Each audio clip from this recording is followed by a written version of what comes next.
Welcome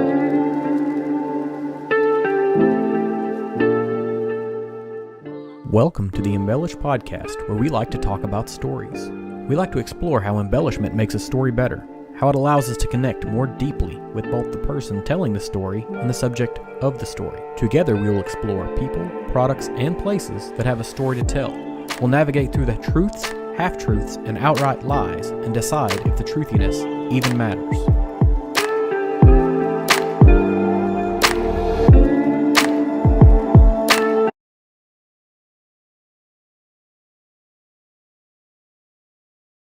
On the live stream after the fact. So if you see anything, go ahead and dump it out in the chat. Let me know. I'm not sure how any of this works yet, so we're going to explore together.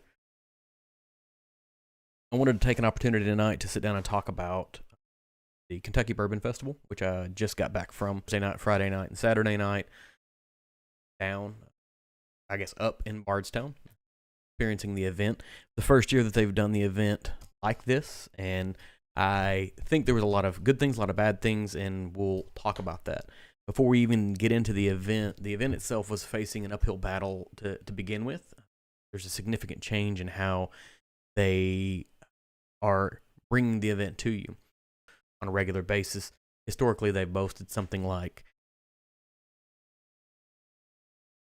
50,000 attendees to the event, but I've also read statements that they've never reached 50,000. And so one of the biggest things that is an issue for Bardstown is there's not really a sufficient quantity of hotels or public transportation to really handle this amount of people in town and this type of a thing. I noticed that many people were staying in Louisville, and if I had it to do over again, I would probably have done the exact same thing.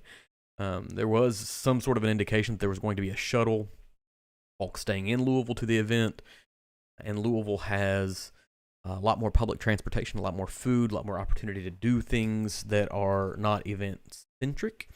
And if you're like me and you have the opportunity to be in Bardstown more regularly, then there's not a great draw to spend a ton of time there during this particular event. This real lack of public transportation in Bardstown proper sort of feels like a huge miss on behalf of the hotels and the tourism commission in town. There's probably ways to mitigate that. You have an event that is solely catered towards people that are 21 years old or older, and the intent of that event is to consume alcohol, and there's not a whole lot of options. There's not a ton of cabs, there's not a ton of Uber or Lyft, and so you're set with the situation of pay for a ticket for a person to come in and be a DD, moderate yourself, which is obviously the goal for everyone, is to moderate yourself. But at the end of the day, you have to sort of take a chance and say, okay, I know what my capabilities are. And so this distinct lack of public infrastructure makes it difficult. And so those are things that are sort of outside the scope of what the event planners can handle here.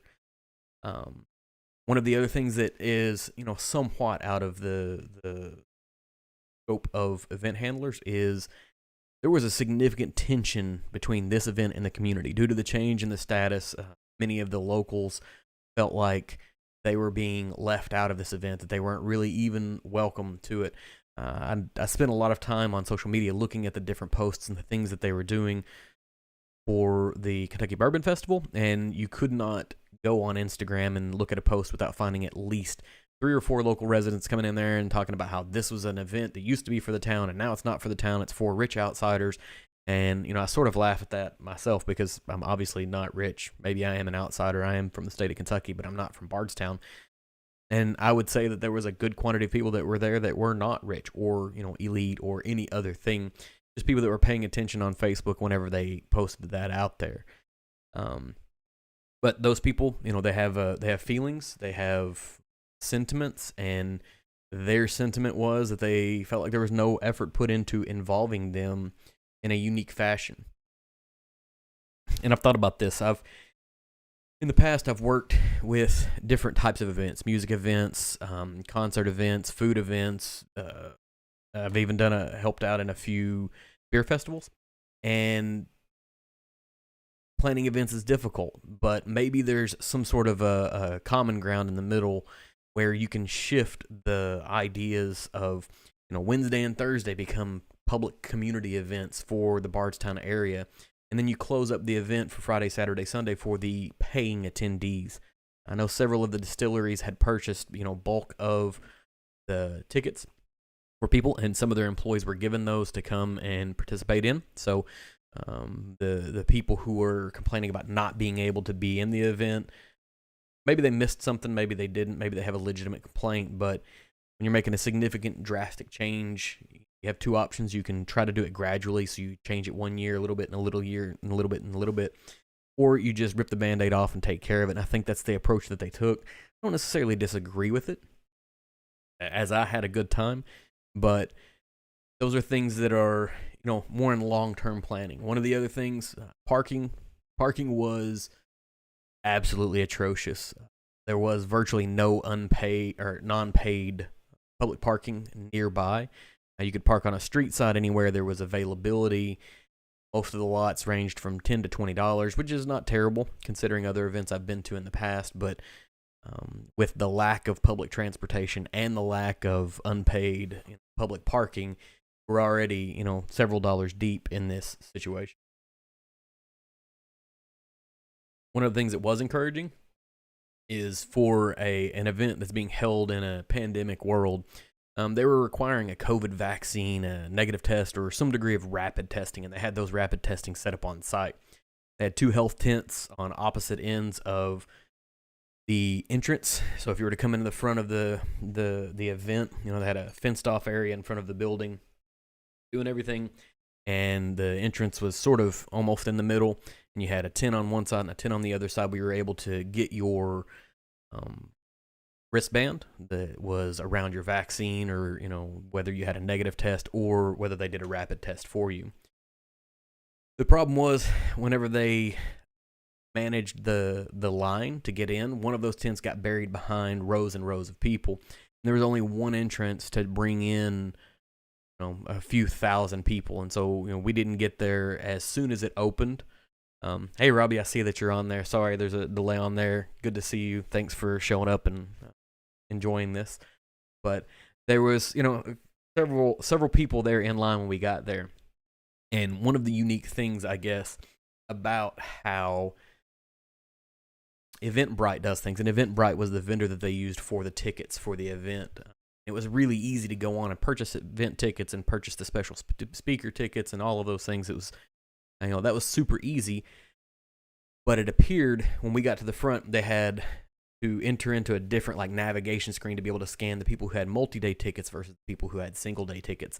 And so you have a single line, and you have the person at the front that's like, oh, you're a 3-day? Hold on, let me scan you over here. Or you're a single day? Let me scan you over here. Maybe there's a better way to resolve that. Maybe there's a, different whatever. But you had everybody trying to funnel through one single entrance unless you were a VIP or media person. A VIP and a media person had a separate entrance, which obviously they pay more. The expectation is that they're not going to have the kind of lines. But maybe it's, send some of the line management staff to Disney, let them learn how they handle their lines, and try to take some notes there. One of the other things I noticed whenever I got in, beforehand, I'm a planner by nature, and I read through the rules and the FAQs and everything there was in front of us, and they had this really long list of prohibited items and allowed items that were allowed in, which is great. Here, we don't want firearms, we don't want food and beverages from outside the building, but from the best of what I saw, they did not check any bags anywhere, and that seems like a public safety miss to me.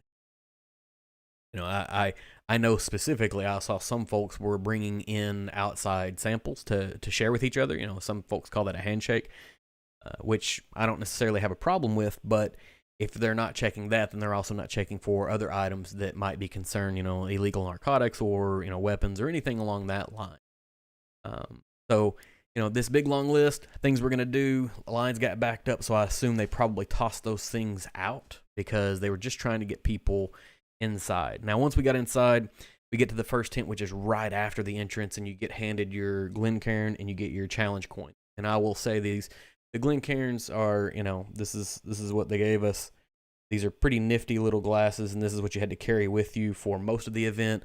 Most of the vendors had plastic cups on hand as well, and they had rinsing stations with non-potable water, so you could rinse out your Glens and continue to get tasting out of that. But I saw several people drop theirs, break theirs, do things along that line. And then there was a challenge coin that they handed out, which is a really nice piece of metal here. It's hard to kind of see that. Got a brass look to it, which, looks sort of coppery, Vendome on it. One of the things I noticed, because we had a multi-day pass, when we came in the second day, there was no way for them to know, the people who were, handing out the coins and the Glencairns, for them to know that we were returning people. So if I had been someone who might do these kinds of things, I could have gotten 2 Glencairns on Friday and 2 Glencairns on Saturday, as well as 2 challenge coins and 2 challenge coins. I brought my wife with me, so we're able to see that.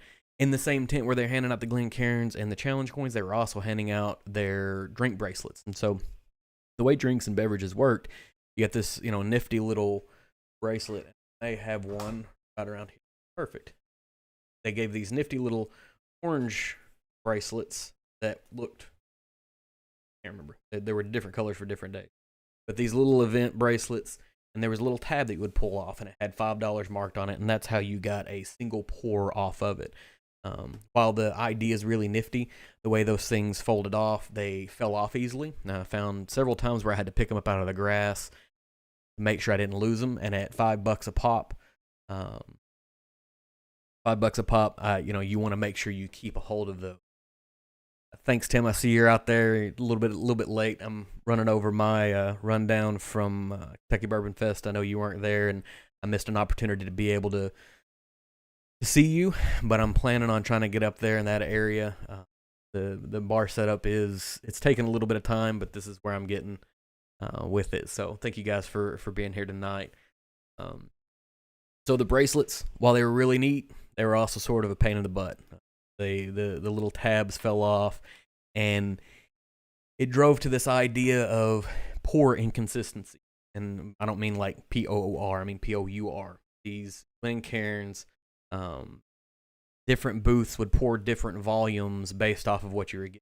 So, I'm obviously not expecting to go in and get a bar level pour at a bar level price. The idea is that you want to taste a bunch of different things and have an experience. But how much they put in a glass really, really varied. And at $5 per pour, or if you were getting a premium pour, say at the barrel tent, they were doing, two tickets for like a seagrass pour, but they did a really good job, and they would fill up beyond the bulge. Some of the major brands would put basically a splash in there. Craft tents, on the other hand, you're exactly right, Tim. There were a lot of craft tents that didn't necessarily take the pull tabs, and that was fine by me. I'm willing to give it, because reality is that I wanted to spend most of my time with the craft anyways, because the major distillers that were up front were things that I can get on a regular basis. Being able to see, like WM Tar or Penelope or Monk's Road, all those things are not things that I see on a regular basis. So I was, spending my time over there. But the folks in the craft areas, they're the ones that did really good on pouring, and they spent a lot more time with the people. What I saw, yes, they absolutely did say, yes, we're here to party. Specifically maybe the Penelope tent might have known a guy that was over there. But the problem is that as you're coming in, they're handing out the Glencairns, they're handing out the coins, they're handing out the bracelets. It's all right there at the front. You got this just giant congestion, so you can't get people in fast enough. You end up standing in line for 45 minutes or an hour. It is what it is. There's things that they're going to learn and they're going to get better about. But that's what this is all about, is talking about what was good and what was bad about it. Beyond that, some of the other situations that happened, there was, a lot of information sent out to attendees about food. So, yes, his name is Robbie, and he does like to party. I may have had a little bit of Heaven Hill Bottle and Bond with this man, him. So, man after your own heart. Um, there were several food vendors that were planning on being there, and a day or two before the event hit, they sent out an email that to all the attendees. Several of these food vendors are having a hard time being staffed up appropriately, so they're not going to be there. It's COVID protocols, all of this, that. Um, whether that is, that is likely the reason that they gave to Kentucky Bourbon Festival specifically. I have my own sneaking suspicion. There was this other event happening in town called Cheers to Bardstown. The Bardstown Tourism Commission looked like they were pretty heavily involved in that, and it looked to me like there were quite a few food vendors there, and so it almost looked like some of these food vendors were deferring to participate in the free and open event that was targeted towards the local community as opposed to closed and ticketed event for what are seen as outsiders. So it's pointing back to this problem of having a problem with the community that's hosting you. And so I don't know what the solution to that is, but I would suspect that there's probably going to be a lot of post-mortem and discussion on that with the event planners going forward, and they've got to get that sorted out. You don't want the town around you upset that you're there. You're obviously bringing revenue in. Want to include them, but you also want to make this tourist event as well, because dollars are dollars, and that's what it boils down to. I was one of the people who purchased a multi-day pass. That's another thing that I'll spend a little bit of time talking about. Do you need a multi-day pass? And based off of what I experienced this year, probably not for the average attendee. I likely would not do it again next year on a multi-day. I would probably choose a single day.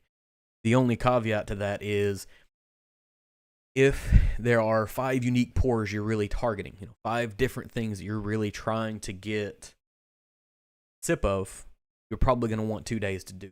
Because after the 4th or 5th, you're not really going to taste much of anything anymore anyways, and so you're going to start flagging in your ability to kind of get through that. One of the other things is if you want to do, there was this choice that you had to make of, am I here as a social event or am I here as an experience for whiskey? And if you wanted to do both, that's another case for having a multi-day ticket. Is it day is focused solely on experiencing whiskey and talking to vendors, and another day is focused on the social networking aspect that we'll talk about that in a couple minutes. And then last, probably the most real use case for a multi-day ticket is they hosted these educational events in a premium tent, and they were additional tack on prices. I booked one for Friday and one for Saturday, and I got to see some wonderful content from Dr. Pat Heist from Wilderness Trail on Friday and Joyce Nethery from Jeff the Creed on Saturday. Both were great events. Those were worth me being there both days for. But if I were planning again next year, I would probably not do that. Or maybe I would have a day that is educational and a day that is not. Either way, I think you can experience the entirety of the tents. Yeah, exactly right, Tim. It can be done in one day. And the same way, and then I'm going to go back to this analogy that I made. You can probably do Magic Kingdom in one day, but can you do all of Magic Kingdom in one day at Disney? To some degree, you can. So if you're only going to choose one day, then like I said, you're going to have to make choices. You're going to either meet friends and drink, or you're going to try all the pours that you ever wanted to try, or you're going to network. And from what I saw both Friday and Saturday, networking seemed to be the phrase of the day or the idea of the day.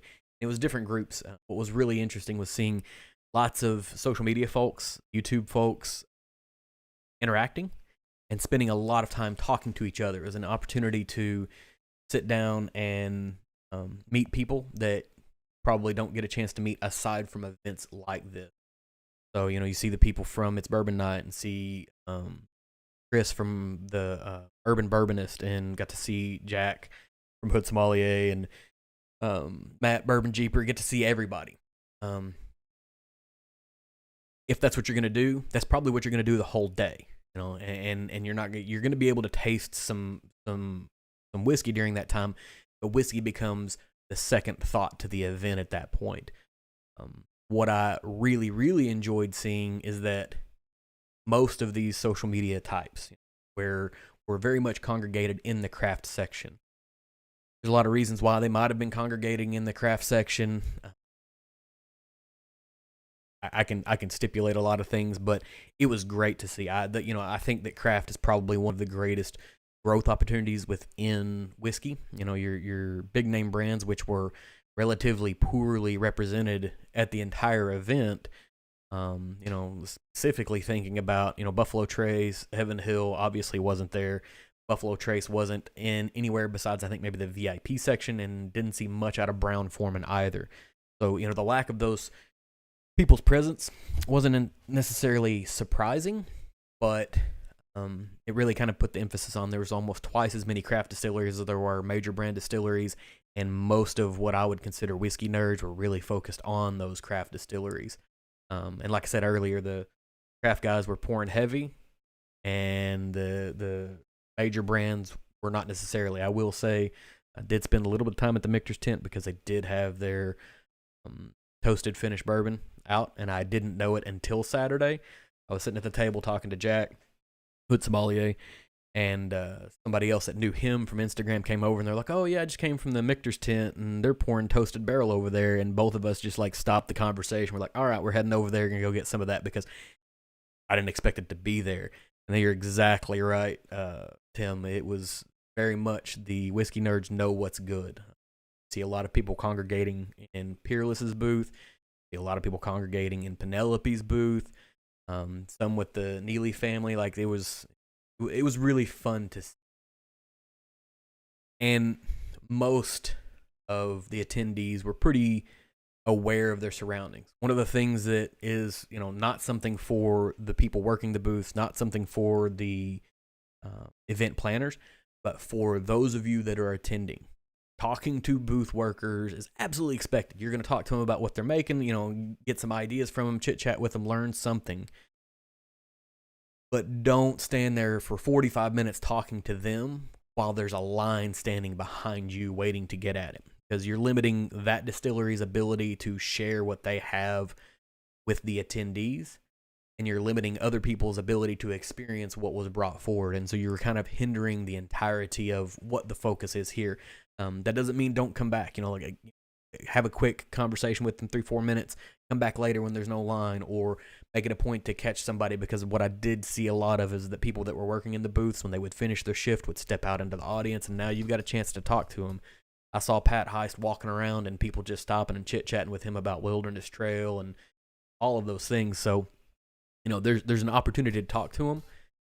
Don't be the reason that there's a log jam of people, because what ends up happening is that people stand in line for maybe 3 or 4 minutes unless they're incredibly motivated.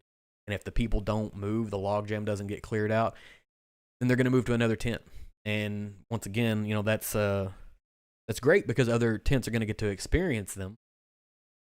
But you're limiting that one distillery that you really intend on talking to limit their exposure at the event. And maybe that person comes back, maybe that person doesn't. This is the kind of event that it would be easy to make an entire weekend out of if you don't get a chance to come to Bardstown, because there's distilleries around. There were things that were happening at Bardstown, and one of the biggest regrets that I have from the weekend is that I did not make it to either Bardstown Bourbon Company and pick up their Ferrand expression, or make it up to Peerless and get their double-barreled selection, because both of those I've had an opportunity to try. I tried the Ferrand at the event, and it was fantastic. But I also knew as soon as I tried it, it was, late in the day, Saturday. I'm like, this is not even going to be there. And we had dinner plans that night at the distillery. So we went and sat down and had dinner and chit-chatted with the waiter, and was like, hey, how long did it last? And he was like, maybe an hour and a half. And so, I missed an opportunity there to pick up what I think is probably a fantastic bottle. And then, you have the opportunity to go to places like the Bar at Willett or Bardstown Bourbon Company, or over to Old Talbot. There's, a lot of fun stuff. And then there's the, I think Scout and Scholar is the new beer place that has, fantastic reviews as well. We chose to have dinner Friday night at the Bar at Willett. Also, if you go to the bar at Willett, just kind of keep in mind they close at like 6 o'clock, and I made my reservation for 5:30, and they never mentioned it. We're sitting there at like 6:15, getting ready to order dessert, and she was like, the lady working the bar that had made our drinks. She put the dessert order in, and she's looking across. She has an eye, and I've worked in food services before, and I know what that eye is. That eye is I sent order back to the kitchen after the kitchen had cleaned up, and I was like, are they already cleaning the kitchen? She was like, yeah, we close at 6. And I was like, my God, you should have told me. I'm not that person. But no, they were great. They were fantastic. They served us all the way to the end. We made sure we tipped well, and I believe in tip karma. So there's a lot of fun opportunities. But I get a chance to be in Bardstown a few times a year. So the Bardstown Bourbon Festival probably will not be a weekend event for me again. Next year, it'll probably be stay in Louisville, come in for either Friday or Saturday for the event, but there was a lot of things that were happening in Louisville Friday and Saturday night. Lots of people going to places like Evergreen and seeing Single Barrel Snob. Lots of people were going to Peerless Distillery or going to other bars in Louisville, and just the opportunity to be able to have a safe ride home or walking distance from a legit bar or distillery or whatever. Incredibly valuable. And so it wasn't readily apparent where transportation was to get you back to downtown Louisville from the event, but it was stated that it was there.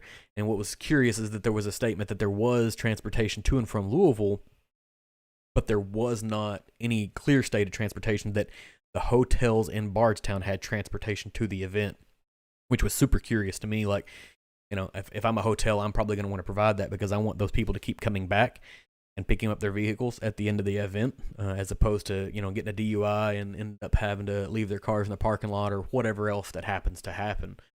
It was, all in all, it was a good event. I enjoyed it thoroughly. My wife enjoyed it. Got to have some great conversations with some people. Didn't get near enough time to spend with the people that I wanted to spend, which is kind of always the case whenever you get a chance to go to an event like this. It feels like it's too short. And that's the reality of it for me.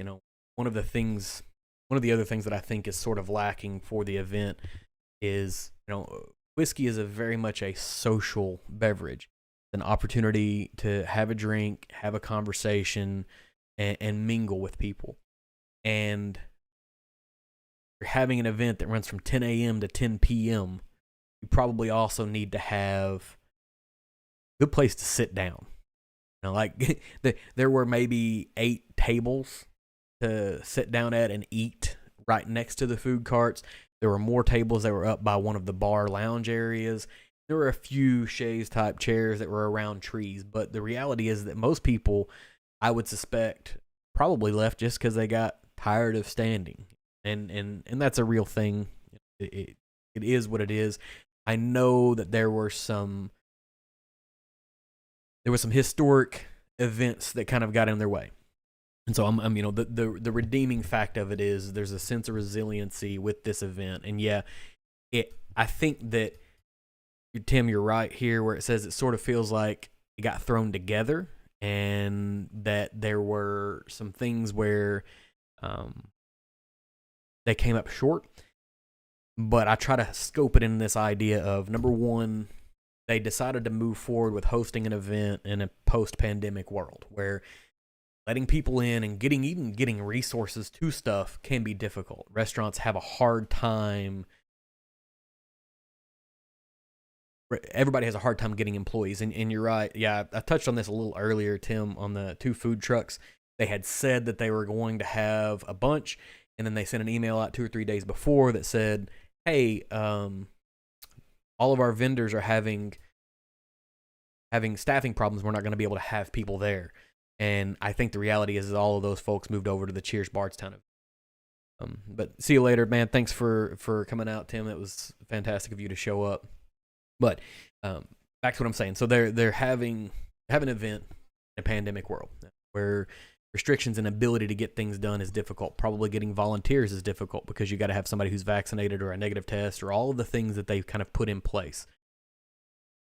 Compound that with the city of Bardstown having its own event of Cheers Bardstown, and that is an open and free event. And so now you're trying to stretch resources even more thin. Local events are going to be happening that are going to detract from what's on there. Then compound that with 2 or 3 days before they're having biblical type flooding situation. And what does that mean?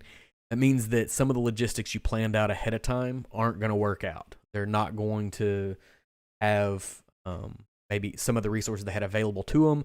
They are spending more time on trying to solve how can people even walk through the event, as opposed to, do they have a place to sit down? Do they have a place to do this? Do they have a place to do that? And so, it's tough to cancel an event 2 days out. And so they just sojourned ahead. They figured out a way to sort of make it happen. And if I scope the entirety of the event under all of those things, I feel pretty good about what they did. I feel like there's probably a lot of learning experiences. Now, my concern is that if you come out of it and you say this was a smashing success and there's not any room for improvement, that's probably where you make your mistake. But given the credentials of the person who's in charge of this now, having his experience with Churchill Downs and I believe the Wisconsin State Fair in the past, I don't think that's going to be the case. But I think, the things that you have to resolve. Number one, you have to resolve the community. Like the community you're hosting this in has to be open and accepting and ready for you to be there. Number two, you've got to make sure you have plenty of food on site because this is an alcohol consuming event. I want to make sure people can eat. Probably number three is improve the logistics within Bardstown to have the event. I don't know if I've got a really good way to wrap this up or not, so I'm probably just going to stop there, but we're at about 32 minutes of talking. I've covered what I have notes-wise on this particular event. If you have any other thoughts, absolutely feel free to leave them in chat or in comments or something, and we'll get that. I'll get those answered. I'll respond to them. I'll do whatever it is I can to on to you. I appreciate you if you've joined or if you're watching this on the recast. In the summary of this, there's a link to one of my link trees. You can kind of see where everything else is that I have. Well, thank you for joining us tonight.